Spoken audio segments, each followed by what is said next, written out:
හරි සුබ උදෑසනක් වේවා යාළුවෝ හැමෝටම. එතකොට මේ අද දවසේ තියෙනවා දෙවෙනි පොහොර මුර යොදන්න. ඒකට තමයි ලෑස්ති වෙන්නේ. මේ වගේම පොහොර කවලම් ගන්න අපි උදනම් වෙන්නේ. එතකොට මේ අවස්ථාවේ තමයි ප්‍රධාන වශයෙන්ම අපේ සල්බිම අපේ මේ කුඹුරට යොදන්නේ මේ යූරියා පොහොර තමයි. ඒ කියන්නේ යූරියා පොහොර. එතකොට ආය අර ශුද්‍ර මූලද්‍රව්‍ය තිය අඩංගු පොහොර එකක් තියෙනවා වෙළඳ පොලෙන් ගත්ත. එතකොට ඒක තියෙනවාද මේවා කරලා කවලම් කරන එදා වගේම තමයි ඒකත් තව මේ සැරේත් කවලම් කරලා අපි ගහනවා. මොකද ඉතින් මේ පුළුවන් තරම් ಜಾති පොහොර ಜಾති මේ ගහන්න ඉතින් හොඳ සාරවත් අස්වැන්නක් බලාපොරොත්තු වෙයි. හරි අද දවසේ යන දෙවෙනි පොහොර මුර යොදන්න. එතකොට මේ කියන්න බැරි වුණා මේ පළවෙනි පොහොර මුරේ යොදලා දින 14කට විතර පස්සේ තමයි දෙවෙනි පොහොර මුර යොදන්නේ. එතකොට මේ වෙනකොට කොයන් සමහර තැන් වලින් කහ පාටලා තියෙනවා පොහොර මදිකමක් තියෙනවා. ඒ කියන්නේ පොහොර යාලා ඉල්ලනවා. ඒ කාලේදී අපි අනිවාර්යෙන් එතකොට දෙවෙනි පොහොර මුරේ ගහන්න ඕනේ. ඉතින් ඒ හින්දා තමයි අපි කලින් වල් මර්ධනය කරගත්තේ.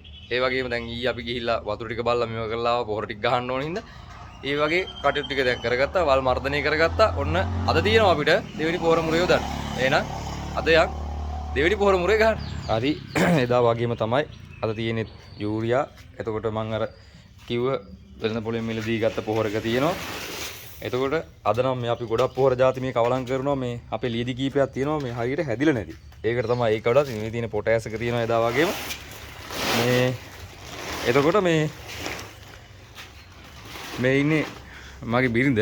එතකොට මෙයා තමයි මගේ හැම දෙයකටම හයියක් වෙන්නේ. සර්බින් මගේ සියලුම වැඩ කටයුතු වලට. එතකොට එයාට ඕනේ කිව්වාද ටිකක් පොහොර කවලම් කරන්න. ඔන්න මම එයාට අවස්ථාව දුන්නා පොහොර කවලම් කරන්න. මේ හරි එහෙනම් ඔයාලා එදා දැක්කා පොහොර කවලම් කරන වීඩියෝ එක. ඒ නිසා ඉතින් මේ අද ඒ ගැන විශේෂයෙන් මූව් කරන්නේ නැහැ. ඒ ගැන පෙන්නන්නේ නැහැ. මම කාලේ වේලාව ගන්න නැහැ ඒකට.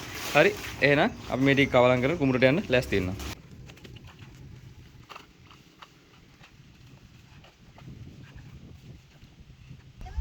හරි එතකොට අද දෙවෙනි පොහොර මුර යොදලා ඉවරයි. දැන් ඉතින් වැඩ කටයුතු වල චුට්ටක් හවස් වෙලා තියෙන්නේ. ඉතින් අපි යන්න කියලා තමයි දැන් සූදානම් වෙන්නේ. එහෙනම් ආයෙත් දවසක ඔයාලට අලුත් වීඩියෝ එකකින් ඔයාලත් එක්ක සම්බන්ධ වෙන්න. එතකන් ඔයාලට සුබ දවසක්. එහෙනම් අපි ගියා.